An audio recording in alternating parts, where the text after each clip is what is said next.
Okay, so we are back for another dope episode of Finding Your Niche with Niche. I am excited because the person on the show today has found his niche in giving you really $1 million worth of game. CEO James Hill, CEO of Black Millionaires. Really, I'm so happy to have you on the show today. I appreciate it. Thank you. I appreciate it. I love the messaging, first of all. It's like, you know, we kind of talked about it a little bit off camera, but when you think about, okay, somebody who has literally like made this extreme increase in branding and awareness and stuff like that when it comes to elevating black advancement and the black dollar, I am like really excited. Y'all can see I got my Black Millionaire shirt on because I'm manifesting these millions, I appreciate as that. well as doing the actual practical work, which is talking to people who know how to do that. So thank you so much for coming on the show today. I appreciate it. When we connected, I watched some of your shows and stuff like that. I love your interview style. I love the way you Thank you. you do everything, and I just appreciate someone who's consistent, someone who follows through with their words. So we're here, and I love what you got going on. Thank you. Super excited to have you on. Okay, so you're from Detroit, right? Yes. Okay, so of course what up though? You Yeah, get that a lot? What up, though? You know. Does that ever get old now? No. I mean, I travel all the world, so you know where I wear my Cartier glasses, which is kind of if you're not from Detroit, you just look and see like, oh, those are some nice glasses. But people from Michigan know like, oh, he must be from the D, right? So when the people who know, and they always walk up like, what up, though? I don't know how people be knowing, but then I forgot like, oh, I'm wearing the glasses. So. What's the secret behind the glasses? Explain that to me. Well, it's just culturally, like that's just a thing in Detroit. Like Atlanta has its own culture, DC has its own culture, you know, California has its own, like, it's kind of like, you know how Chuck Taylor's was for California? Cali? Yeah, I'm from Cali. I didn't know that, right? So that's how Cartier glasses are for Detroit. Like, if you wear Chuck Taylor's just anywhere, people would just think, oh, they're just some regular shoes. Right. But people from California know, like, oh, that person must be from Cali. And the fact that you just called them Chucks, because not a lot of people do that. Some people will say Converse. I like your Converse. I'm like, oh, yeah, you don't know. But if you call them Chucks, yeah, that's a whole other thing. It's a cultural thing, so yeah. Yeah, so it's just really a cultural thing with Detroit. And I've been staying in Atlanta for the last 4 to 5 years, so a lot of people think I'm from Atlanta because that's where I built my company. Okay. But I'm actually from Detroit, and every chance I get to rep it, you know what I'm saying, I let people know I'm from the D. That's so good. And you've actually, like, I need to figure out this secret, if there is one, that you've been able to do. Because you are literally paving a way and making a name for yourself and your brand, right? Black Millionaires.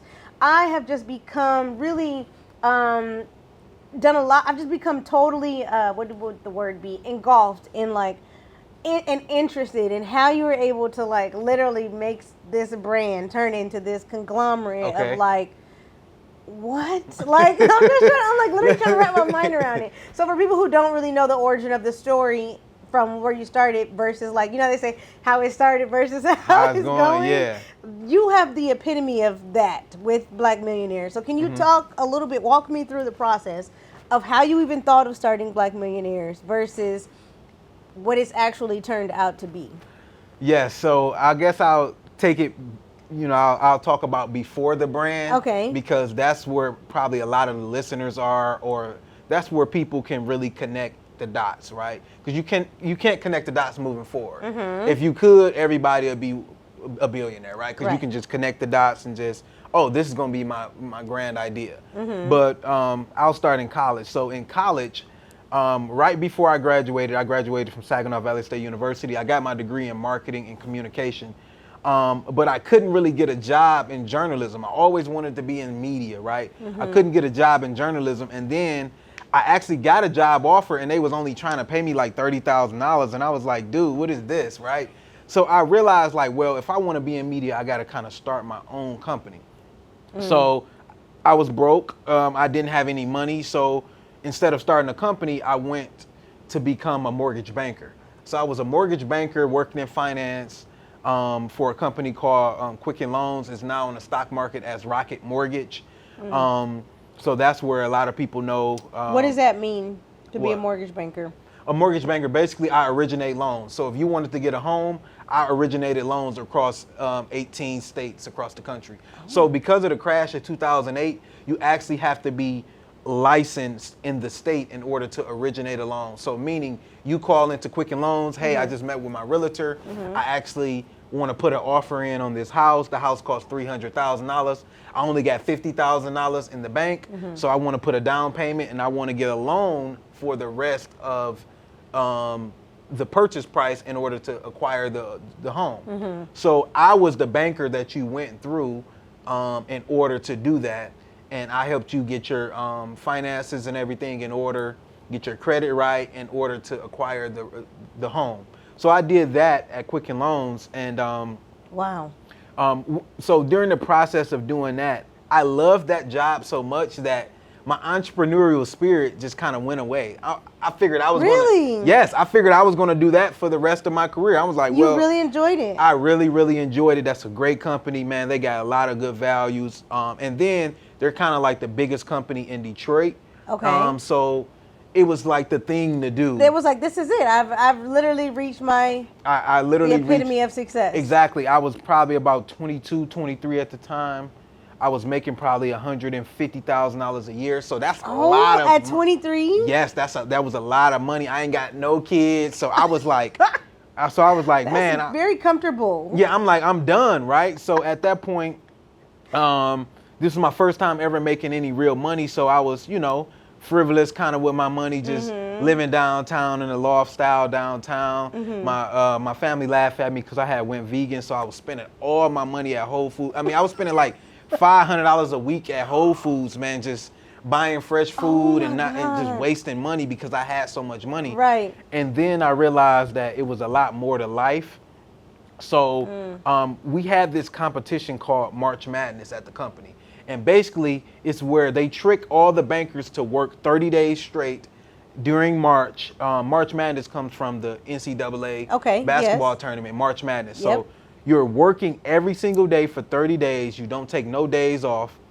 And you're trying to win this tournament. And basically, the top 5 people who win, you get a $10,000 bonus on top of the bonus that you're going to make at the company. Oh my gosh. You get a fully paid trip to like France or whatever you and your family wants to go to.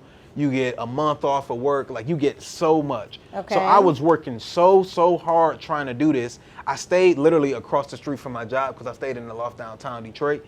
And every day at 6 a.m. I get up, walk over there, banging the phones, just calling all my clients, just trying to close business. And I lost. So I was number 6. I lost. I was number 6 out of 5. Oh my gosh. And but I was the only person in the top like 30 or 40 under the age of 30. Because at that time I was like 23 years old. So it's pretty impressive. yeah, so it was impressive. So I impressed my VPs and I impressed the executives at the company. So they knew LeBron James was my favorite player. The Cleveland Cavaliers is owned by the guy that owns Quicken Loans, Oh. Dan Gilbert. He owns the Cavaliers as well. So they invited us, the people from 5 to like 15, to sit courtside at the Cavaliers game. Okay. So me being from the east side of Detroit, I'm not thinking. I'm like, all right, we're just going to drive to Cleveland. That's like 4 hours away. But what happened is we got on a private jet. And when we got on a private jet, it opened my mind to what was possible. It took me 18 minutes to get from downtown Detroit to sitting courtside next to LeBron James. I got pictures. I wish I can show you all these pictures. And it just really blew my mind. And once your mind get exposed to something, it's hard to go back. It's kind of like, I always use the analogy with relationships. It's kind of like your spouse is in the shower and somebody texts your boyfriend or your girlfriend something crazy, and you see it. You can't just go on with your day. Like, even if you go on the next couple of weeks, you still eventually gonna be like, hold on, what was that about? Yeah. Oh, girl text you something crazy. What was that about? It can't be undone. It can't be undone. And the same things work with success. Once you get exposed to something new, it's really, really hard to unsee it. So remember, I told you I was in love with the job. When I went back, I was depressed. That was the most depressed I ever been. I'm always an upbeat, happy person. But I was so depressed because I realized that I was never going to be able to live the life I wanted to live working at that company. So over the So the exposure breeded awareness. yes, and it really made me realize that if you want this type of life, you're going to have to do more than just sit on the phone talking to clients as a mortgage banker. And Was that hard though when you came to the realization? Because like you said, you love that job. You have a good bunch of colleagues. You guys have a relationship, and you fostered a culture. Yes. So is that part difficult? Where it's like you also have to mourn what you once did enjoy? yes, it was probably the most down I ever been in my life. Again, I was depressed. I was making all this money, and I started realizing I'm not going to be able to challenge or change my family tree with what I'm doing. So what I realized is making $100,000 at the age of 22, 23, 24, whatever. It was a real selfish thing to do just to stay there. The reason being is because I only can upgrade my life. Right. So I can live in a loft downtown. I can upgrade my car. I can get me some glasses. I can get me a nice watch. But it stops with you. It stops at with me. you. Yeah. So the minute other people started to get involved, my grandma need a house, my cousin need to go to college, this person need this. I ain't got enough money for that. But in their mind, I do. Yeah. So they're asking me, my family was asking me for all this stuff. So I'm buying coats for my little cousins. I'm buying boots. I'm paying for homecoming. I'm doing all of this type of stuff. And I realized I'm doing this for them. I'm doing the job for me. So I really need to create something that can impact all of us. And if I fail, I fail. I always can go back and be a banker. That's what I realized. So what I did is, that's good. I saved up about $40,000. I paid off my car. I paid up all my credit cards and all of the debt other than my student loans, and I was paying off those, but then we're going to get to that. And I quit my job. I just quit, moved in with my sister for a week, and I moved to Atlanta. I'd never been to Atlanta. I knew I wanted to work in media. I looked up the top 3 cities for black entrepreneurs. It was DC, Atlanta, Houston, and I think the 4th was North Carolina. And I'd never been to any of those places. Wow. And I really wanted to move to LA, but I couldn't get an apartment, so I was like, whatever, I'm gonna move to Atlanta. I moved to Atlanta with about $40,000, and before this company, I created a similar company called Millennial Mistakes, and I lost about $40,000 with that company. That was a mistake. Huge mistake, but it was probably the best thing I ever could do. How did you lose money? So I lost money, and I was just telling some of your team about, I wanted to get in media, so I thought I had to be a videographer. So what I did is when I started spending all this money on camera equipment, and I lost money because I was full-time at it, and because I never ran a business, I didn't really know my worth, so I was charging $200, $300, doing these jobs, and I wasn't pricing myself in. So Okay. a lot of entrepreneurs, y'all have businesses, and you don't price yourself into the equation, and you go do the job, and you realize the customer paid exactly what you asked them to pay, but you still not making money. At the end of the day, you have to price yourself in, price your profits in first, and then reverse engineer your pricing. And then once you do that, you're going to realize why these large corporations are charging $2,000 or $3,000 for the same service that you're charging $200 or $300 for. So it took me about 8 to 9 months to realize that. But at that point, I had bought a lot of merchandise for this brand that people didn't like. I spent like $10,000 just on T-shirts. I spent like $15,000, $20,000 on equipment, and then the other $10,000 was just me living, man. I mean, I was living real cheap, but Yeah. Were you at Whole Foods still? no, I couldn't. I couldn't really be at. I couldn't really be at Whole Food Foods. Depot? Where you was at? But I had moved to Decatur. I got I was forced to get a roommate at the time because my money was just running out. And then my family was really, talking stuff about me because I had this wonderful opportunity. You had a very comfortable situation. I had a very comfortable situation, and here I am trying to start a business after I was just making $120,000, $130,000, $140,000 at the age of 24, 25. So at that point, when Millennial Mistakes went belly up, I just really threw everything away with that, and I went out and got a job. So I went and got a job at Cisco. How humbling was that? It was very humbling because, for one, the women I was talking to when I was a banker Mm-hmm.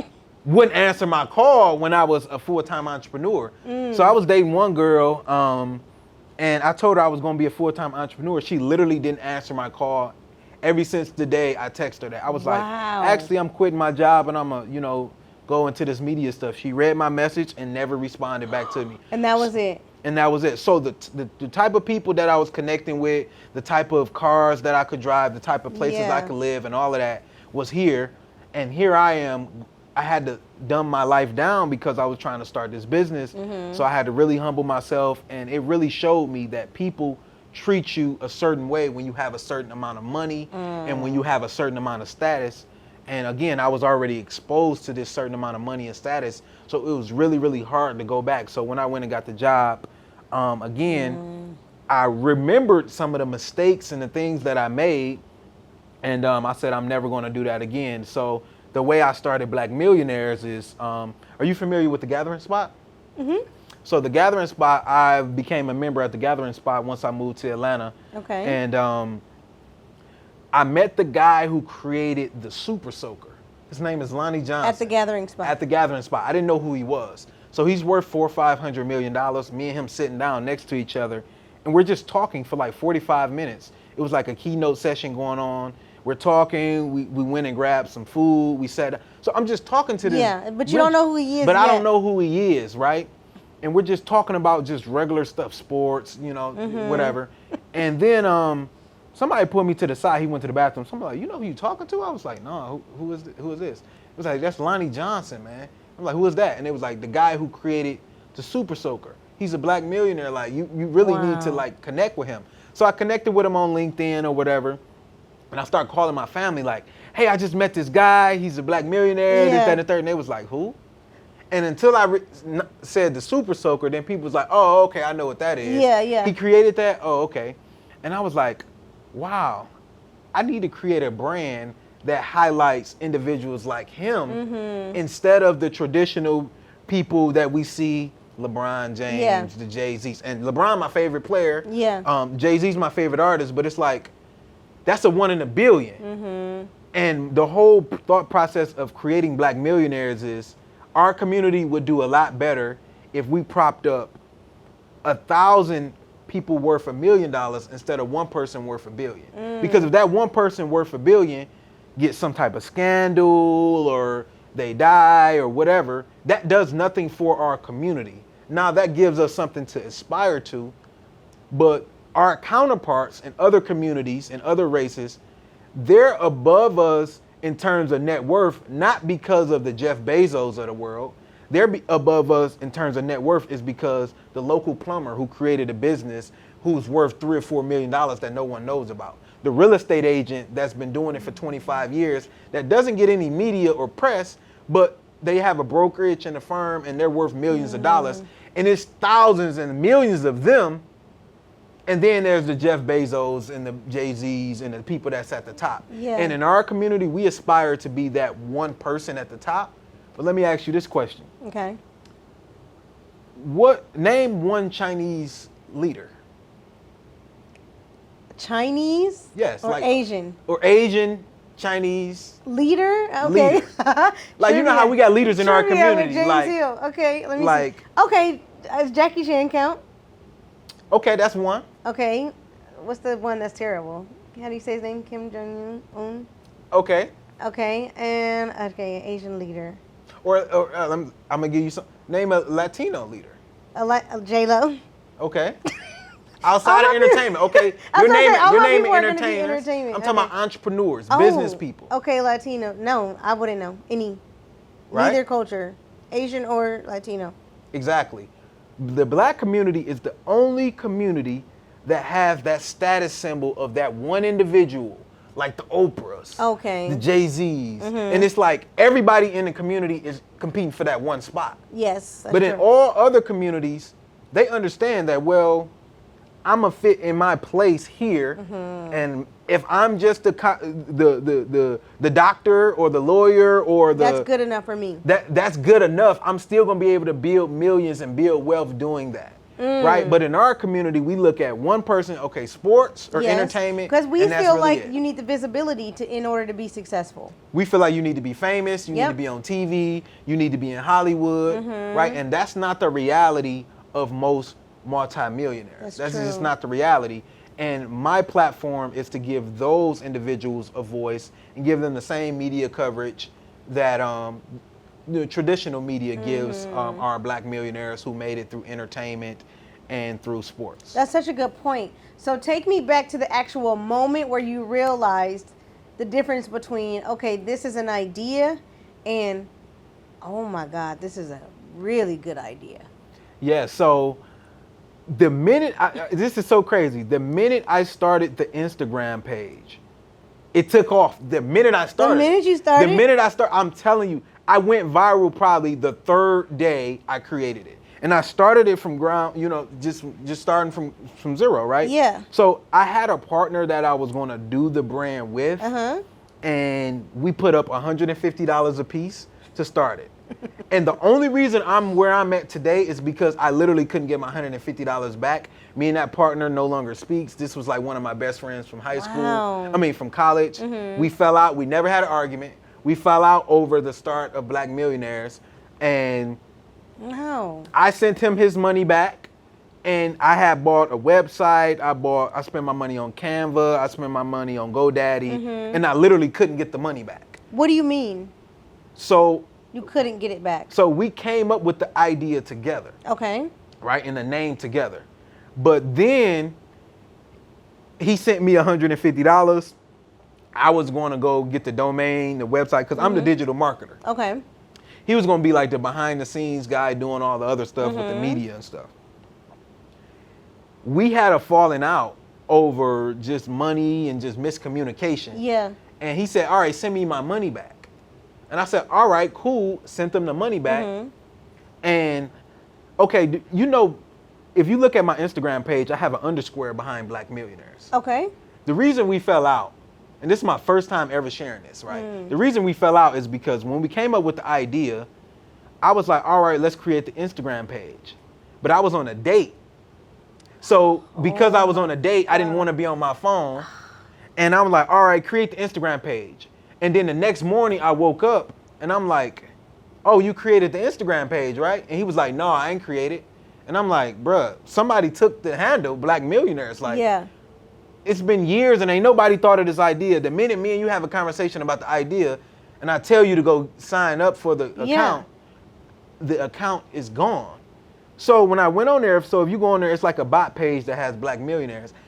We fell out because he went and signed up on the account and didn't tell me, and was basically I guess he was gonna try to undercut me. I don't know what he was gonna try to do, but I was like, all right, I'm gonna send you your money back. We're not doing it anymore. You can do it on your own or whatever. Yeah. He like, no, I ain't doing it on my own. It's a wrap. So we're not doing the idea no more. So I called my bank trying to get the money back and I couldn't get it back because once you buy a domain name, once you buy Squarespace, Canva, you sign the thing to say you can't, this is non-refundable. Right. So I couldn't get my money back. So that's the only reason I still pursued and kept going with the brand. So the next day, Wow. I just started thinking like, all right, how I'm gonna do this? All right, I'm gonna start highlighting different Black millionaires that traditional media doesn't give coverage. So I took a picture with Lonnie Johnson. Okay. Remember the guy I took a picture with years ago? So I just put a caption on the top of that because an article had came out that he won a settlement for patent infringement for $88 million or something like that. And me and him talked about that once I realized who he was. Yeah. So I put that up with my picture and it went viral. Everybody started stealing my pictures, started stealing everything.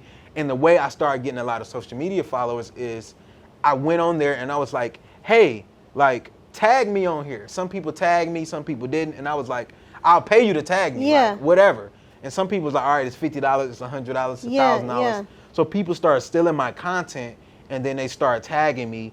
And that's how I continued to go viral. Wow. And then at that point, I had got laid off from Cisco. So I was trying to apply for other jobs. I called my old job back. I was literally about to move from Atlanta and say, I'm going back and be a banker. But my old job told me like, no, you quit on us. They literally told me, no, you quit on us. We don't want you to come back. And my back was against the wall, but I had this page going viral and I really didn't know how to monetize it. So, oh my gosh. So you obviously have more than $150. Now you got it of back. course. Yeah. Yeah. Talk to me about that when it was like, okay, now people are literally picking up steam. Mm-hmm. How can I do that? How can I actually make money? What was the first moment you started to actually make money from the content? So, remember I told you I lost the $40,000 with Millennial Mistakes. The way I lost that $40,000 is I was trying to create content, and I was trying to create content for 5 different social media platforms.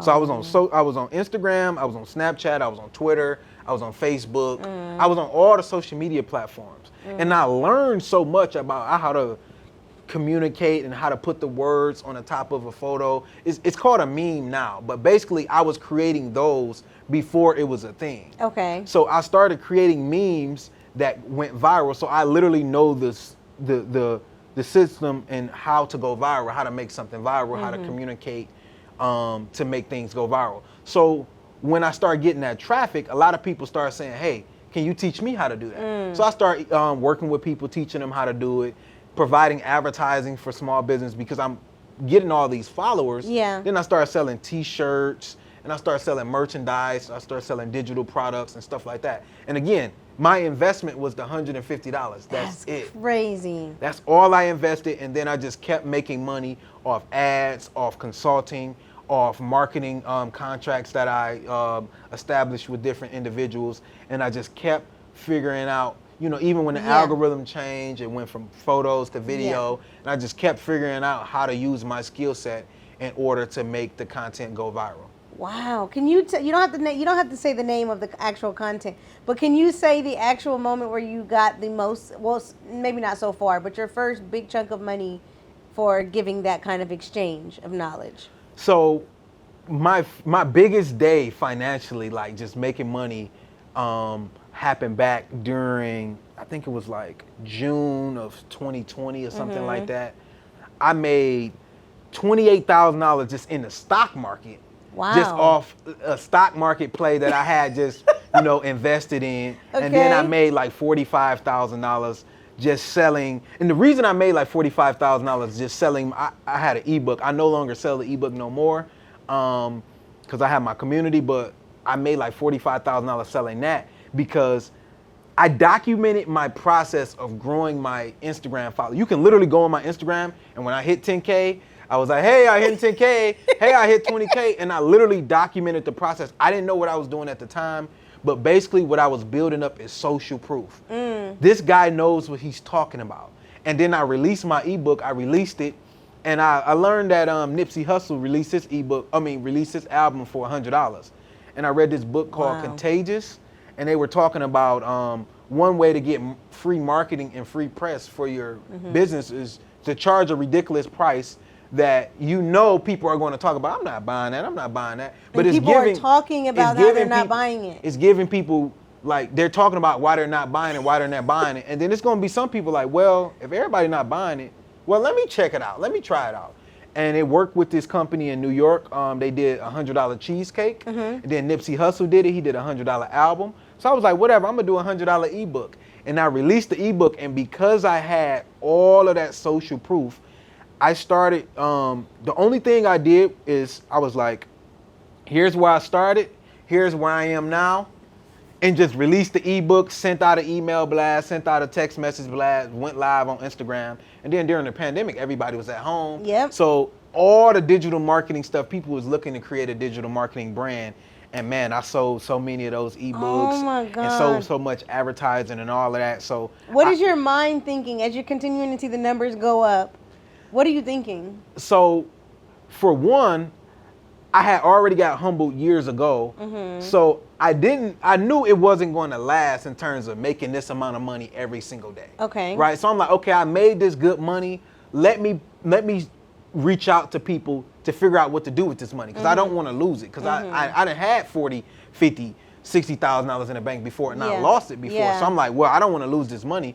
So I'm like, well, I got this brand called Black Millionaires. I'm going to just reach out to other people who I know are used to handling money. So I started reaching out to different mentors, started reaching out to different people, and they started telling me different investments to make and where to park my money and how to hire people. And, you know, I went out and got an office space in Norcross, Georgia. Yeah. You know, I started doing things to position myself as bigger than just an Instagram page, because Okay. at that point it was simply just an Instagram page. And I started really branding and marketing myself as a media company instead of just some meme page that's going viral, because it's plenty of pages out there that have 100, 200, 300, 400,000, but they're somewhere at a job that they hate because they don't really know how to monetize Right. it, and they haven't done the things to make it a real life brand instead of just an Instagram page or a Twitter Yeah. page or a YouTube page.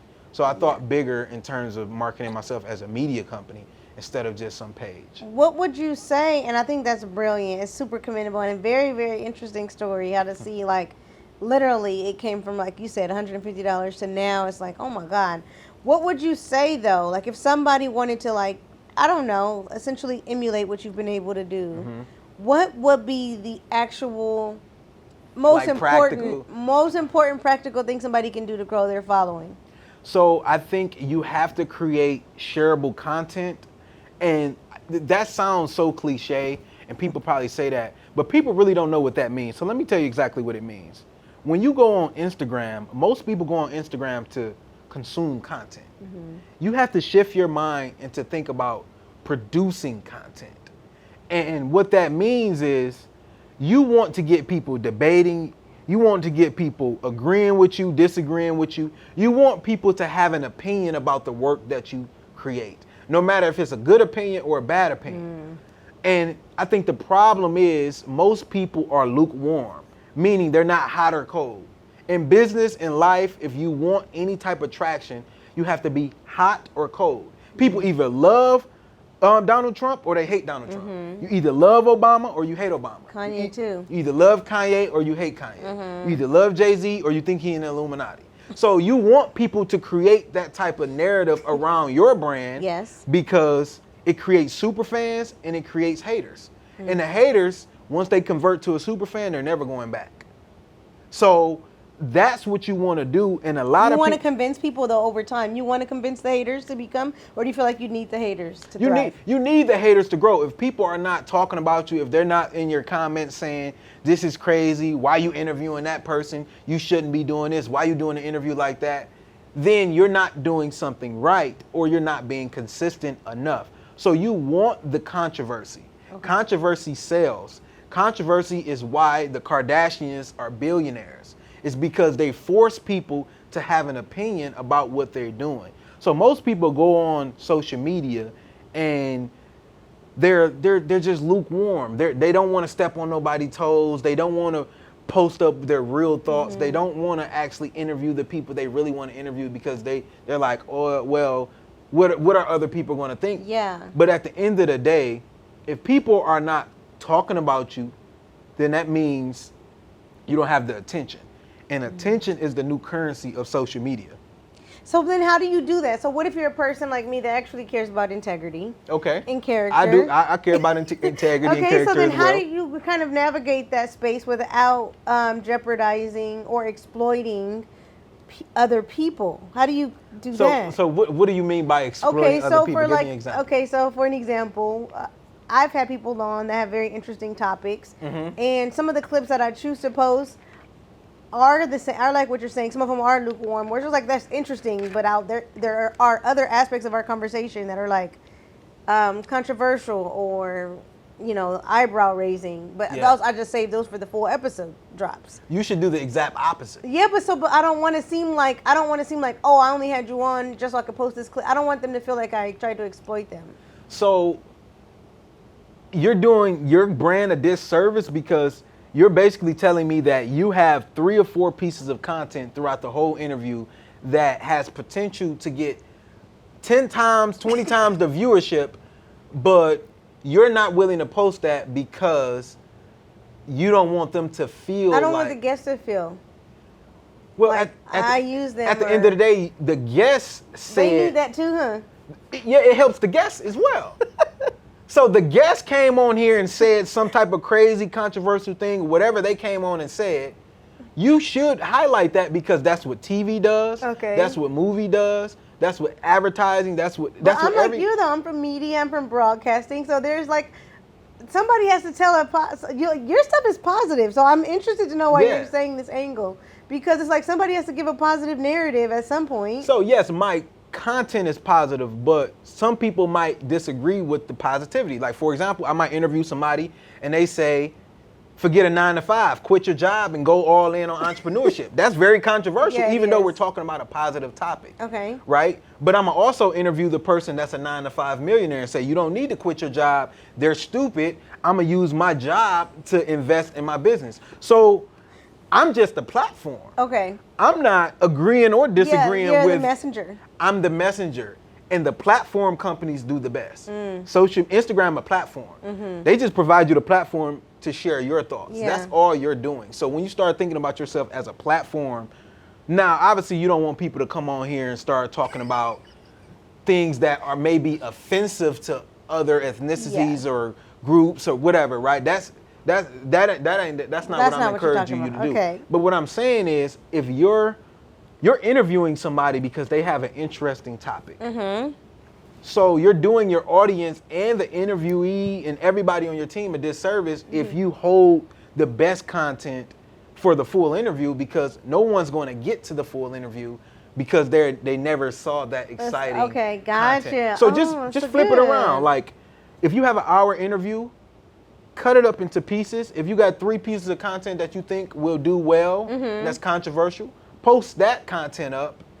And if your guest doesn't feel good about that, well, you said this. It's not me. You're not forcing anybody to say anything. You're just doing the interview. You're Right. providing the content, the Right. platform so people can actually communicate. So think about this. That's the one thing that you would say is create good content. Create good content, controversial content that forces people to have an opinion. If my brand doesn't exist, they're just gonna go to the Shade Room. Now I have to, and I love the founder of the Shade Room, but I have to make a decision. My content is all positivity, right? If they don't come to me, they're gonna go to the Shade Room. Right. They're gonna go to all these other pages that might not have their best intentions. So I'm fighting for those eyeballs and that attention. So I gotta create Shade Room type of content and figure out how I can do that and educate people and have a message behind what I'm talking about, right? So if you go on the Shade Room and then you go on my page, they look similar in terms of the headlines and the controversial topics, but mine's is coming from a perspective of not gossip, it's explaining. For example, the Shade Room, I post up, this person got divorced.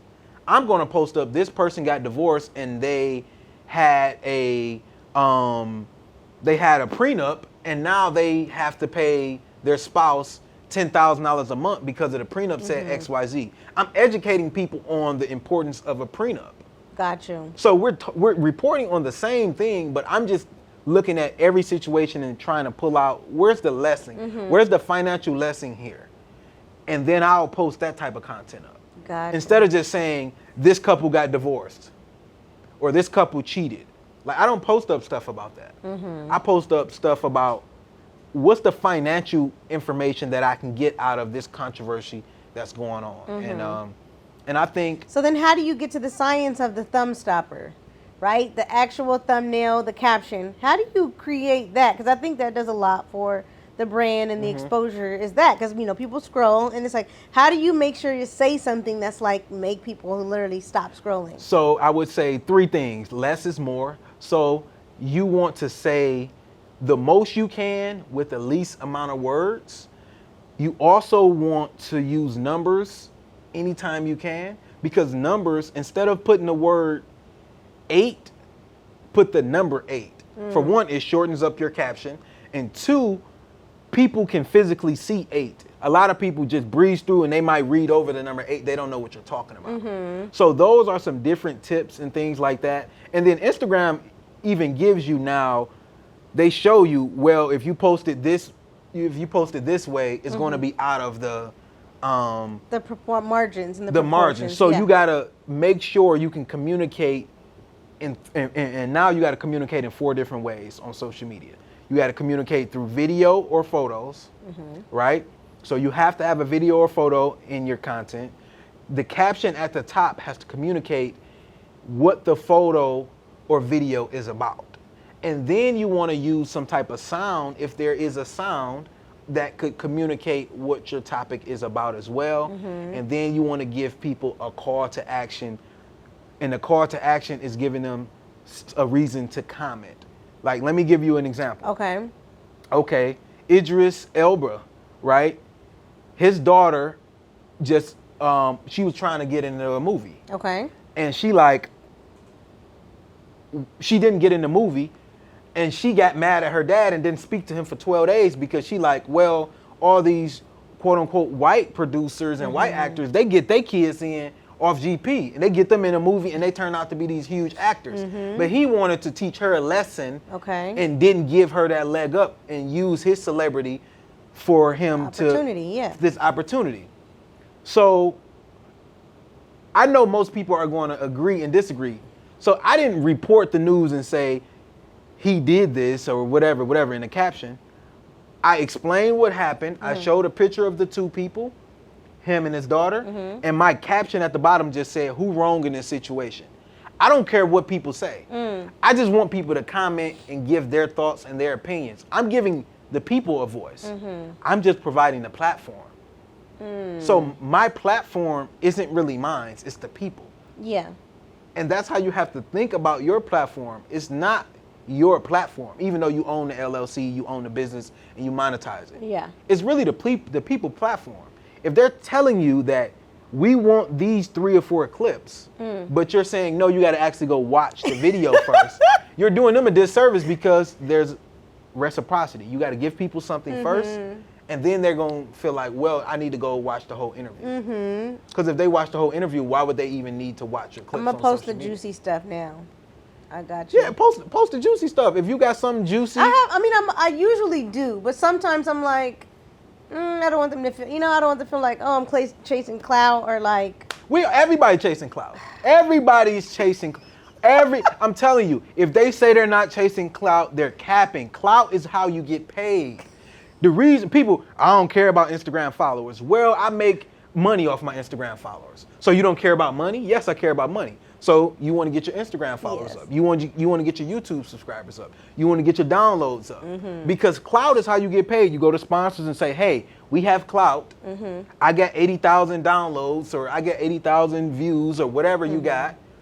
Pay me to be a sponsor on my video. That's how you get paid. All celebrities are celebrities because of clout.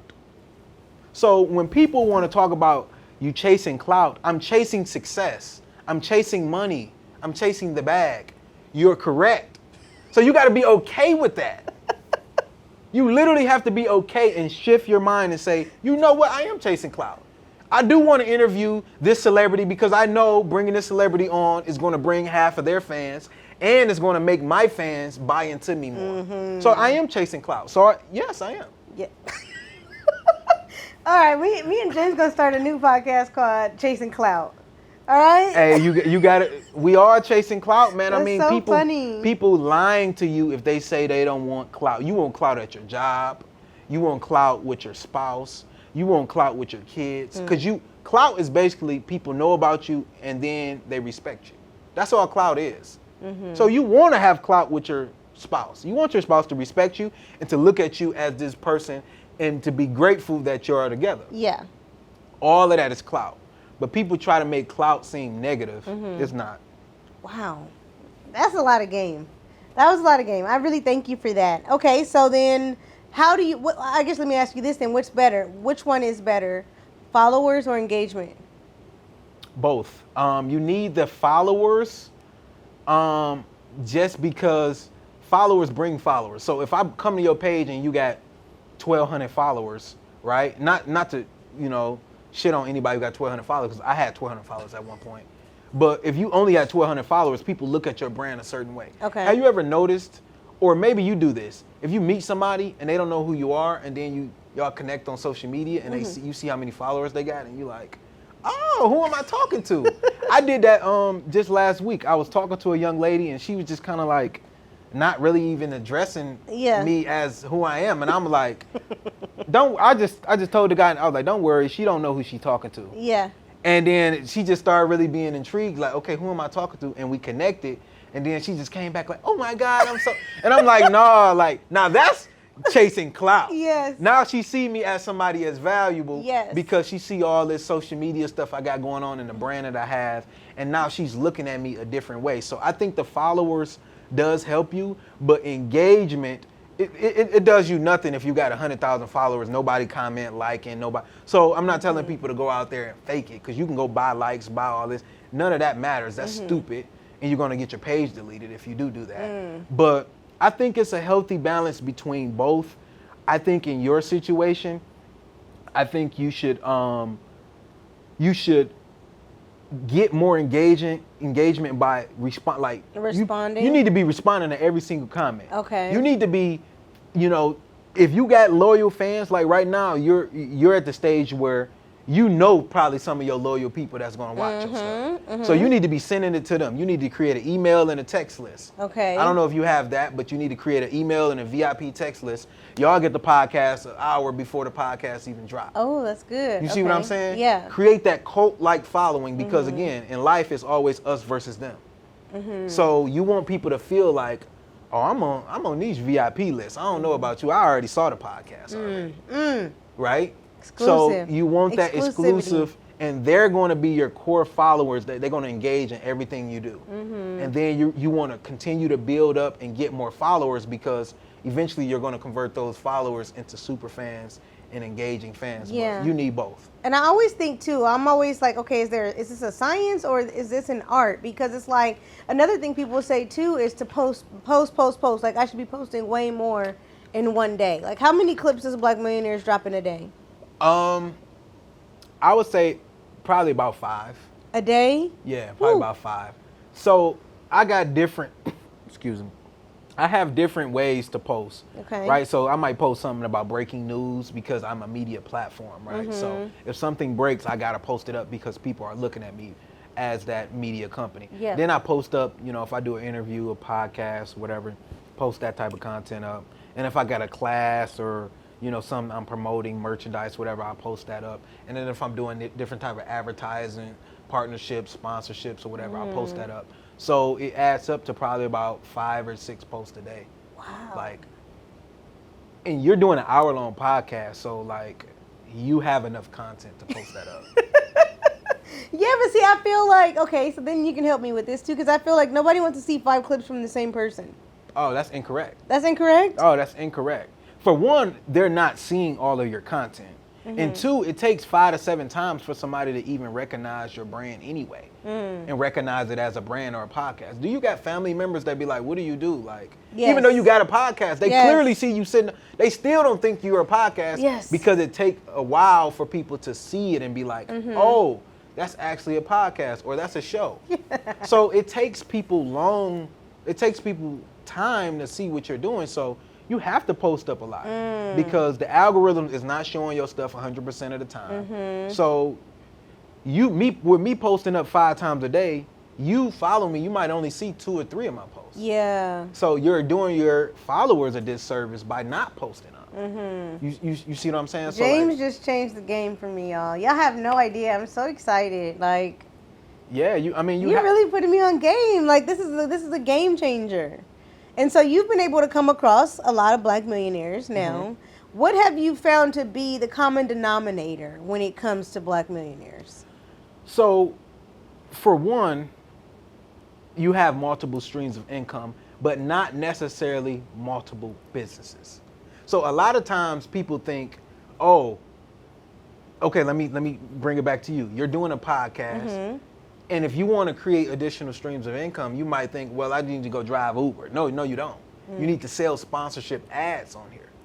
You need to, have someone pay you to wear their merch, right? You need to have someone pay you to come in and meet that celebrity. Yes. Like if you're interviewing a celebrity. Well, all right, if you want to meet this person, you got to pay to be in the room. You can create different avenues of what you're already doing Without starting new businesses. without starting new businesses, because you get rich with focus and concentration. You stay rich with diversification. And that's the common denominator that I see between different black millionaires is they got rich in one particular industry or doing one particular thing, and they stayed rich by diversifying. So again, let's look at Jay-Z. He got rich with music. Right. He stayed rich with liquor, clothing, and all this other stuff. That's how he got to the billionaire status. But you don't become a billionaire until you become a millionaire. You don't become a millionaire until you learn how to make $10,000 to $20,000. So you're not going to make. A lot of people think you're going to make this passive income and you're just going to be sitting at home and money just. That's fake. Yeah. You have to grind and put your concentration and your effort and your focus into one specific thing, and then figure out ways to diversify. And it's called vertical integration, meaning you figure out ways to make money doing exactly what you're doing, but owning something else around exactly what you're doing. Okay, give me an example. All right. A good example for you would be, let's say you don't have advertisers. Okay. Right? Let's say you like, man, I ain't got nobody that's advertising and sponsoring my stuff. You create a separate company or a brand or whatever that's under your umbrella. You own it.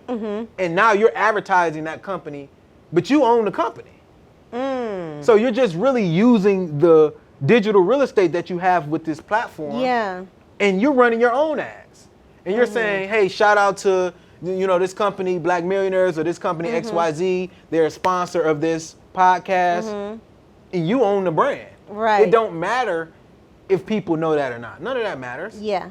Right? But you're just leveraging what you currently have to promote something that you just created. Or let me give you another example. Like, let's say you're paying, let's say you're paying a bunch of money for office space. And then you decide, well, I'm going to go out and buy an office. Okay.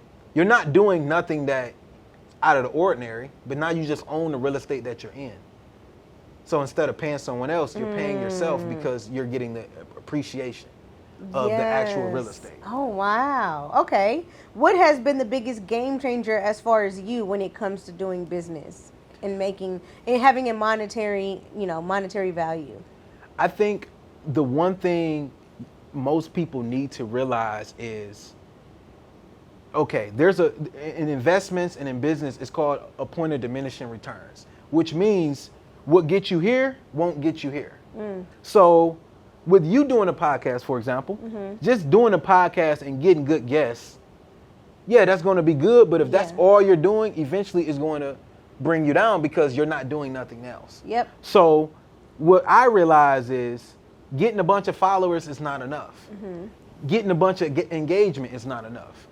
I need products and services based around all of that in order to monetize this, or it's not going to work. I'm going to have to go back and get a job no matter what. Yeah. Right? So you have to figure out, okay, it might be listeners for you. Once I get people to listen to me, now I got to get people to buy from me. Once I get people to buy from me, now I got to get people to consistently buy from me. So it's really realizing that where's the point of diminishing returns when I'm doing this? Okay, I invested in, growing my followers. Okay, now I have to invest in engaging my followers. Because just like people can unfollow you, just like they can follow you, they can unfollow you. Yep. So just like I'm getting attention, people can bring their attention somewhere else. So you got to constantly be upgrading yourself and elevating and constantly learning. If you feel like you've made it and you patting yourself on the back, that's when you really need to get nervous, because everything you do, you have to have that little bit of nervous that this might not work out. Yeah. And because it might not work out, I got to put my all into it and I got to give my all.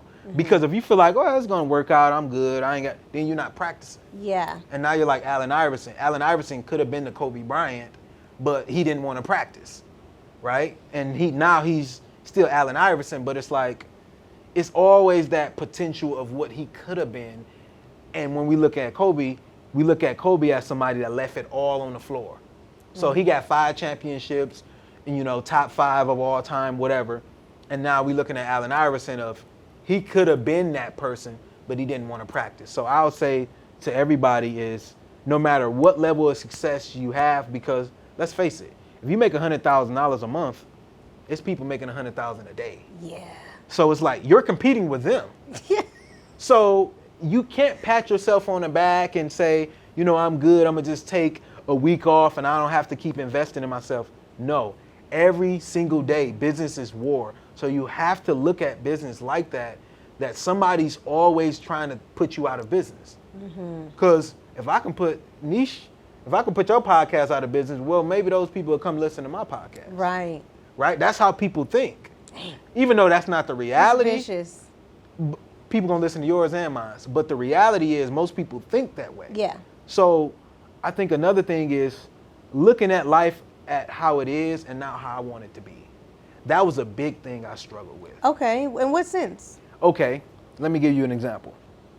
I bought a Rolex watch because for one, I like Rolexes, but two, people take you serious. They When you listen have to it. you better when you have on a Rolex watch. Okay. So materialism it also serves you. Yes, it helps. But again, it's a point of diminishing returns. Now, I can go too far with it. I can go spend all my money in Lenox Mall, and now I'm end up broke. Right. But so there's a healthy balance between all of this stuff, right? Okay. People, if you just show up, your image is very important. If you don't invest in your image, people are not going to take you serious.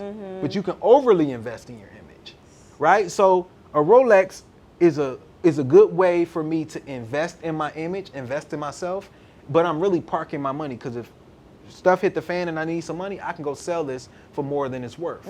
So I'm really investing my money in my image and parking my money, taking it out the bank, putting it in something, in an asset that brings me value multiple ways. Yes. Oh, that's so good. Okay. So with that being said, is there, you know, there's a lot of people right now who are like, will be considered or fall under the microwave generation. Is there a fast way to make money or a fast way to become a millionaire? I think if you believe it's a fast way, you're already done. Like you're probably not going to get there. Because the reality is, when I started, I set out that I'm gonna do this and do it however long it takes. I didn't think I was gonna have all these followers and make all this money off social media. I couldn't have wrote a story better than what happened to me. But if you go in thinking, well, there's some type of shortcut, and your mindset is always about shortcuts, you're never going to put in the work that it takes to actually get there. What's a realistic time frame though? It's not a time frame. If you're not willing to just put in that work, stop looking at the time frame and saying, well, if I don't have this in 5 years, okay, I'm 28, right? So if I say, well, if I'm not a millionaire by 30, I failed. Well, at the end of the day, in 2 years, I'm gonna be 30 anyway. So why am I looking at age or a time frame on my success when I really should just be putting in the work? So by the time I'm 30, I can end up there. Yeah. So if you're already looking for a shortcut, you're already lost. You're probably not gonna get there. The minute your mind shifts and says, I'm gonna do whatever it takes, however long it takes, you can do this for 20 years, it don't pop, and then the next year you're Oprah. And people will say you're overnight success. No, I've been putting in the work. Yeah. Right? But that's what helps you really monetize your brand, and that's what helped me, is because when new followers or new people came and met and saw my brand, they was able to go back and see the work that I put in, and then they start respecting me more. Yeah. But if you go viral tomorrow and you start and you ain't got no infrastructure, no podcast, no products to sell. Yeah. We see people do that all the time. Go viral and they ain't got nothing to monetize from it and they're done. And the reason I learned that is because I went viral on every social media platform there is other than YouTube. I went viral on LinkedIn. What? I went viral on LinkedIn. How do you And do one that? Of my white coworkers walked up to me and was like, look, I'm from Utah. We're talking about you in our group chat. Wow. Right? Like they was laughing at something that I posted up. I had went viral on Twitter, and then somebody posted it on LinkedIn, and then LinkedIn. Do you know before you post something, if you know, because you have rappers and you're like, and then people ask like, oh, did you know it was a hit when you were making it? And they're like, when we was in the studio, like I knew this was gonna be a hit. Is that the same for you when you're putting content out? Like, oh, this one about to go viral.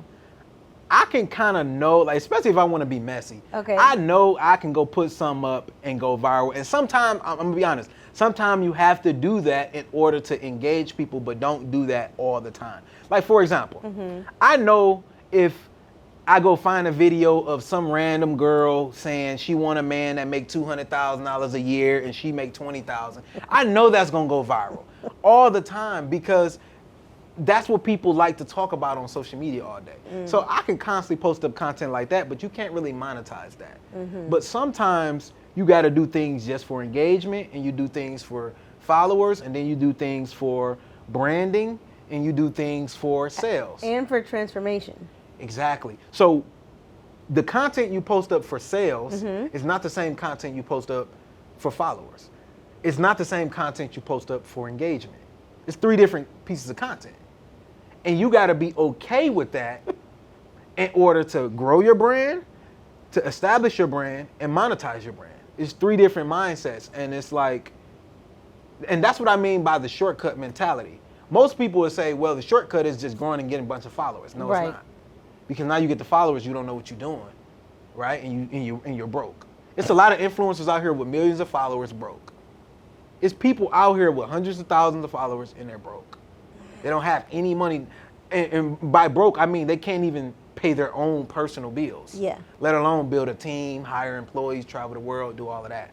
So Wow. if you're thinking about a shortcut and some type of quick way to do this, I think that's the wrong mindset. I think you have to literally look yourself in the mirror and say, I'm willing to do this for 20 years.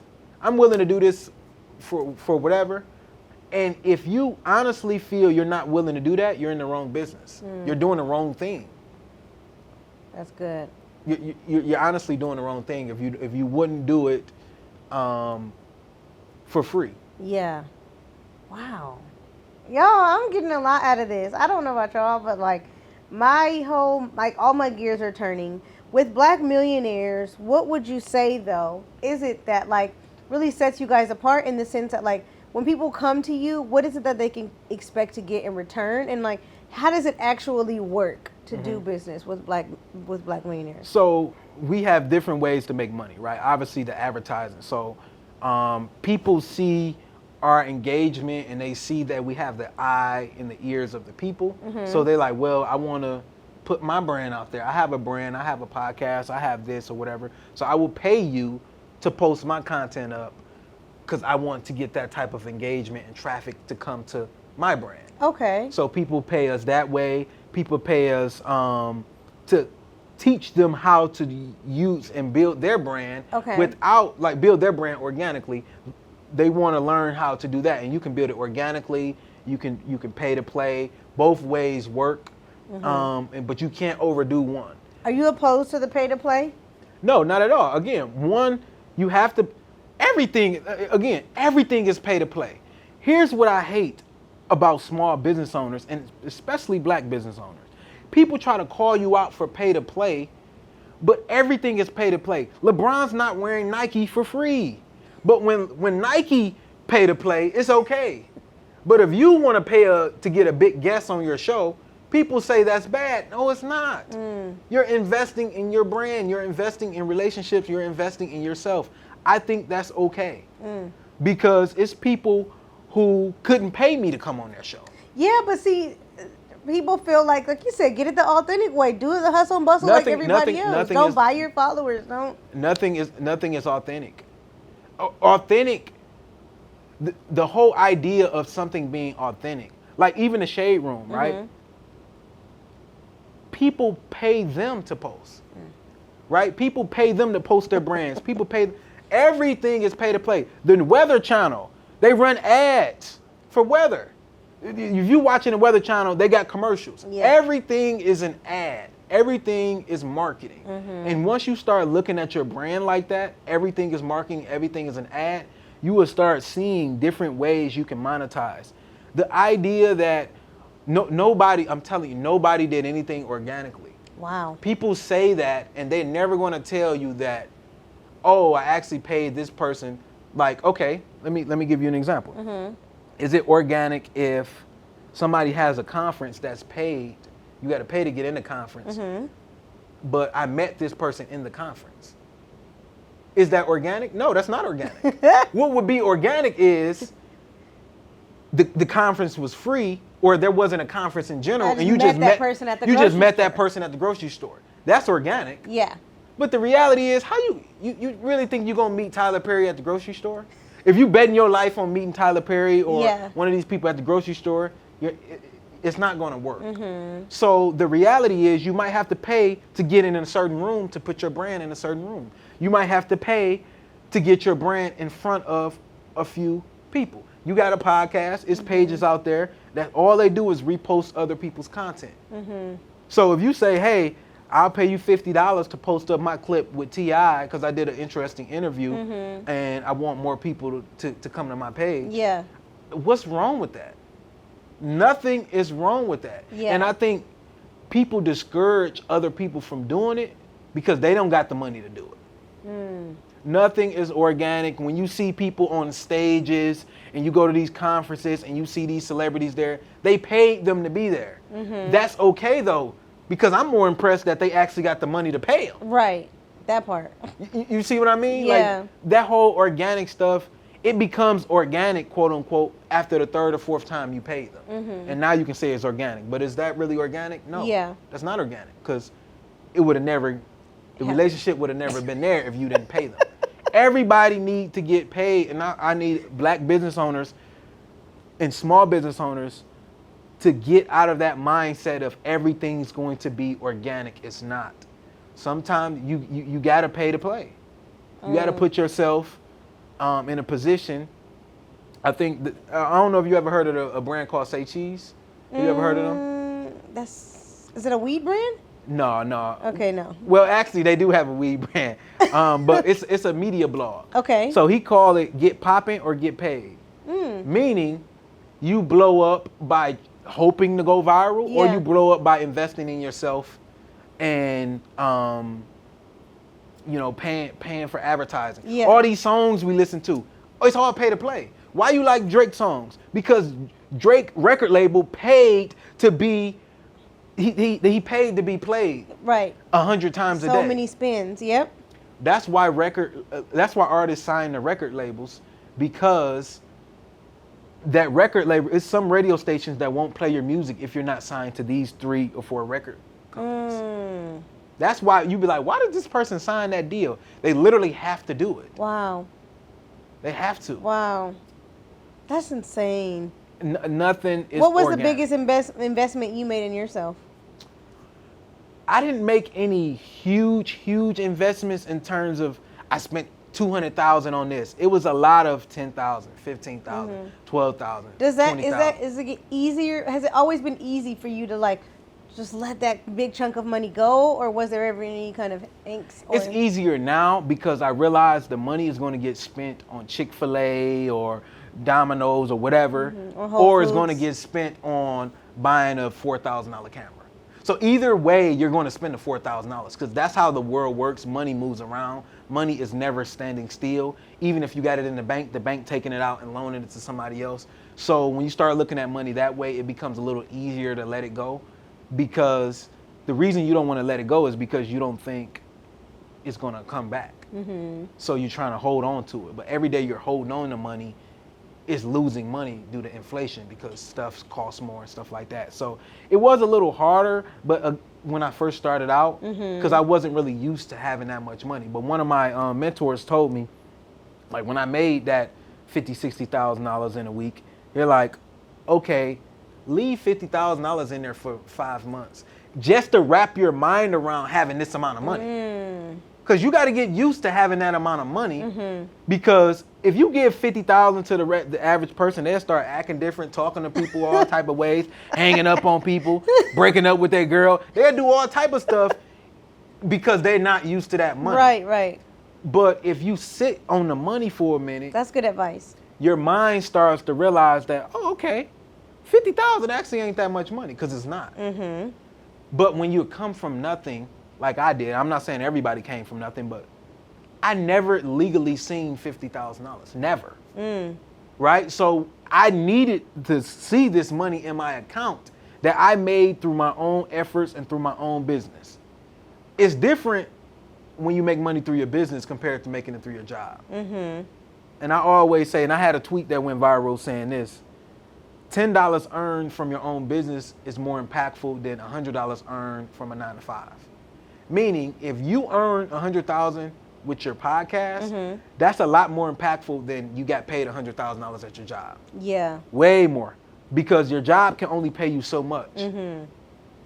Your business, the income is unlimited. You can Right. literally make $100 million with your podcast. You literally can do it. Yes, I can. Y'all heard it here first. So you have to believe that. Yes. And the hardest thing is convincing yourself you can do it, not other people. What's the hardest thing you had to convince yourself? I mean, just for one, that I can actually, it was hard to convince myself that I am who I am. And I say that to say, when I go to places and people recognize me, I still look at myself as the same guy. So like, for example, I went to a conference and I got security. And people like, bro, you don't need security. And then they saw a guy walk up to me and my security literally had to get him away from me. Really? Yes. What So, do you mean? because he was trying to pick my brain and do all this, and I was just like, all right, bro, all right, go ahead. And he just kept following me around, and I'm like, bro, get cuz away from me. Like, they Yeah. had to throw him out. James. But people, I'm telling you, I look at myself a certain way, and other people look at me a certain way. It was really hard for me, and it's still hard for me to look at myself how the world looks at me and not how I look at myself. That is a hard thing to do, because at the end of the day, I'm still who I am when I was broke. Inside, I'm still that same person.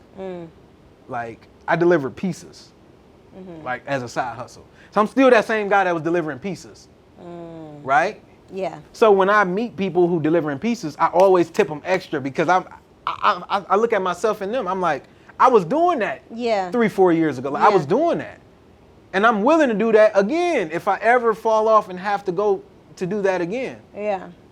So it's seeing yourself as who the world sees you as and not who you sees you as, or your family. Because your family, they just see you as the person you grew up. They know you from a baby. Right. And you know yourself from a baby. But when you start growing and building and becoming a public figure, you got to see yourself as a public figure. And I think, like, rest in peace to PNB Rock, I think a lot of rappers struggle with that too. They see themselves as that guy that's just been in the hood his whole life trying to figure it out. And now they're going and doing things like sitting down in regular restaurants with $100,000 worth of jewelry on and thinking that's okay. Like, no, that's not okay. That's not normal. And I think that's probably the hardest thing with anybody who has some type of clout, is seeing themselves as how the world sees them and not how they see themselves. Because if you see yourself how you see yourself, you'll always undervalue yourself. Always. Really? You think Always. so? Always. But what if you see yourself as like esteemed? What if you have a high? You're still never going to see yourself as big as other people see you. Never. That's why people always have third parties negotiating on their behalf. Okay, because they have a bird's eye view. Yeah. Like me, for example, I was adopted when I was growing up because I lost my mom. I was adopted. So when these companies call me to speak to, and they say, we want you to come speak to these 100 adopted kids, XYZ, I do it for free all day. Yeah. Because of who I am. I see myself as them. But now I'm like, bro, I'm traveling, doing all this. Yeah. Like, I should get paid for this. So when I said I should get paid, they're like, okay. And they pay me whatever I asked for. And I'm like, man, if they pay me that, I can have somebody ask for more. So now if I have somebody, like I have a form online you fill out and then somebody else will call. Okay. I don't call. Okay. Because I love to do what I do, so I would literally do it for free. But I need somebody else to negotiate on my behalf, because if I negotiate, you're gonna double down. I'm a fall if somebody say, man, do this for the kids. You know what I'm saying? Do this for this person. Do this for that person. I'm gonna always be like, all right, man, what? Yeah. Who am I? Who am I to say no? Yeah, because you always will see yourself less than other people see you. Exactly. But other people can fight for me and say, "No, man, he got all these accolades." He Yeah. got, and if other people are bragging about you, it sounds like business. If you're bragging about yourself, it sounds like you're being an asshole. Mm-hmm. So, you're never going to see yourself as who you are. Never. Is that good, or should that change? I don't know if it's ever going to change. I don't know if it's ever going to change. I think that's just really human nature. Unless you're a narcissist, then you see yourself better than other people see you. Then that's unhealthy. Okay, like who's a narcissist? Kanye West. Okay. People say Kanye West is a narcissist, but he's bigger than he actually. He's a billionaire, but he made Adidas $5 billion. So you got to think about that. That's why when he be going crazy saying these corporations don't care about us and this, that, and the third, he's right. The money LeBron made Nike is pennies to the money they're paying him. Like Jordan, for example, Jordan made Nike, he get paid $150 million a year. He get paid 15% of the total sales of Air Jordan. Wow. 15%. Think about that. Whoa. He get $150 million a year because they make $1 billion a year. So even if he was being an asshole and said, I need 30%, double of what he asked for. Yeah. That's still scratching the surface. So wow. I don't think you're ever, as a human, ever going to see yourself as big as other people, especially as a public figure. That's good. Okay, so then as we continue to wrap, when we think about what you're doing, obviously, ultimately, is for the advancement of Black people, yes, the advancement of the Black experience, and the advancement of the Black dollar. What is the actual end game for you? So I don't really have a end game because I don't plan on ever retiring. Not saying I would never sell my company or anything like that, but I don't never plan on retiring and stop. Okay, so then let me ask it this way. When you think about Black millionaires, what is it that you want at the end of the day? What do you want it to become? So we have a conference that we're going to do annually. So that's one thing. I want an annual conference. A fund. So I want to raise a venture capital fund. So I don't want to just highlight Black businesses. I want to be able to invest in good, solid companies that need capital, because that's the difference between a Mark Zuckerberg and some nerdy Black kid that is working at Facebook. Okay. It's Mark Zuckerberg was able to get investments to live out his dreams. A lot of us don't get those investments. So I want to raise a fund to be able to invest in these businesses when I come across them with the platform that I actually have. Invest in private equities, take some of these companies public. Like that's my game. That's my end game in terms of if I was to have one, is to really create, and I'm not talking about a $10 million fund. I'm talking about billions and billions of dollars to actually move markets and make Black millionaires and billionaires. Like that's my goal. And that's why I'm creating different relationships with different Black millionaires. So when I start out and when I want to raise that fund, I already have 100 people to call and say, hey, invest $1 million, invest 300,000, invest 5 million, invest this, invest that. That's kind of my goal and the stepping stone that I'm taking a brand. And I want to take down Forbes. I mean, when you think of Black millionaires or when you think of Forbes, in our community, I want you to be like, no, this is legit because Black millionaires said it. You know how people be like, oh, she a billionaire because Forbes said it? Right. Even though Forbes be lying. Like y'all know, like Kylie Jenner, they posted up that she was worth $1 billion. Yeah. And then a year later, they was like, actually, she's not worth that much. Wow. But Forbes has so much power and credibility and clout that they can post up that this person's a billionaire, or this person is this, and nobody never question it because Forbes. I want my brand to be that for our community. That's good. Okay, and if people want to join this movement and what you're talking about and enter into this space of excellence, how can they do that? Yeah, I would say if you want to actually rock with us, you can follow us on Instagram at @blackmillionaires_. You can sign up on our email and text list and get notified when we go live on YouTube and you know, when we promote our podcast and things like that we have going on. You can grab some merch. Shout out to you for rocking the merch. Hey. And you can just overall just stay tapped in with us.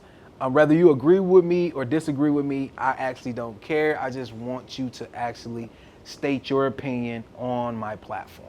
So, and if you actually want to tap in with me as an individual outside of Black Millionaires, James Hill TV is my social media handles.